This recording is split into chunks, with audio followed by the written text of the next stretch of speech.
Oh, okay, YouTube. Well, it's been a few weeks since I made a video. Well, I've been gone for a week. I was down there in South Texas for a little while, so while I was down there, I picked up a few things. But I also ordered a few things and picked up a few things today. Um, of course, you see the envelope, and that's from Brownells. I ordered parts that I needed for my 9 mil, so we'll check those out. I also picked up today I picked up a buffer for a build. It's Gun Tech standard carbine buffer. It's got goddamn sticker all over it, so I got to peel that off. Then I also found an end plate that I needed for a build in order to put a lower assembly together tomorrow. And I picked up a LBE carbine spring. So I picked that up. That was only $4, so it's not too bad. All right, let's get what we came here to see is on the. Where's my knife at? There it is. The parts that I ordered, not very big. Let's see if we got everything here. All right, and that's it. Okay, no invoice or anything important. What I got here is the AR-15 A1 rear sight assembly. I'll go ahead and link a picture to that. This is what I needed for my AR, as I stated in the last video. This is the item that I forgot to order. It's made by Luth AR. I don't know, that's how you pronounce it. Mixed reviews. Some were hit or miss. So we'll see what we got here and go ahead and check it out. Let me dig my AR-9 out and see if I can get it up on the block or some way to mount it so we can film the video. All right. Thanks a lot. Stand by. So as most of you remember, I had put the new slick side upper on here with no brass deflector or no forward assist. Of course, with blowback 9 mil. I also had the temporary optic sight on here with the mount. So that's going away, and we're going to go ahead and put this kit on. It's got a couple of small parts that need to be installed, such as this pin right here, roll pin, and some other parts in here. Let's go ahead and pour this out and get a better look at it. Of course, we're going to skip the installation portion and go the before and after. So as you can see, there is no sight assembly in here, so we'll go ahead and get that taken care of. Okay, so we have all our pieces here. Of course, this is from Brownells. We have the adjustment knob. We have the screw that goes through the rear sight aperture. All right, and it's got a small and looks like the same, but then we have our plunger pin, and we have our roll pin, which will have to go in the adjustment knob right in here to keep everything steady. Then we have our spring and our flat spring. So we have all the pieces that we need. Let's go ahead and get to the installation, which will be glossed over, and we will find out if everything works out like it should and if we got a good kit. All right, let's see what happens now.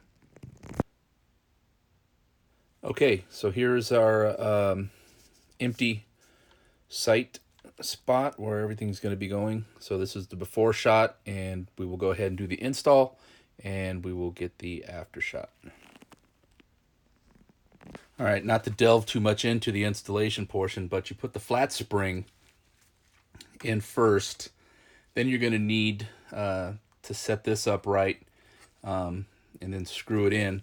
But the spring puts tension, not allowing you to get it lined up. So use a pin to set it up, guide it in, and then you'll punch through here. And then you just keep continuing to twist it, and it'll screw itself in. Right now I got it screwed all the way to one side. Let's go ahead and continue with the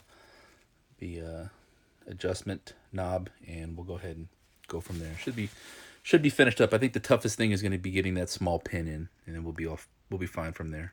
Okay, so here's the finished product. What gave me the most trouble was, if you do this install yourself, is this little pin, that little cotter pin right there, roll pin. Man, it's a pain in the ass to get it lined up, pressed in, and then lined up so it'll go in there where you could tap it with a punch. I needed to use a very, very small Allen key to get that lined up in there. Get these two holes. There's one in the threaded shaft, and there's one here.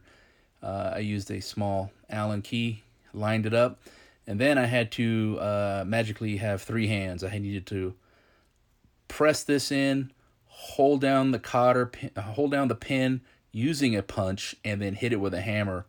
I finally wised up, took it to the vise, placed it in the vise, and then did the same thing. And I used a taper pin inside to prevent the roll pin from going all the way through. So once I got that started in there, there's a small side and there's a large side. You have to be careful about that. I didn't realize that till almost halfway through, and I realized, oh, there's a larger hole and a smaller hole at the bottom. Use the larger hole to drive the pin through. Once that goes in, you'll have that set, and then you bring the assembly over here, and then you can go ahead and install it. So it does work. So you can make the adjustments, pressing in the detent using a, let's see, pressing it in, and it will rotate and click into place. It's audible. So you can make your adjustments from there. Once you get that put in there, then you can use the large aperture and the small aperture. They look the same to me. I don't know. Let's see. That's about that. Let's see.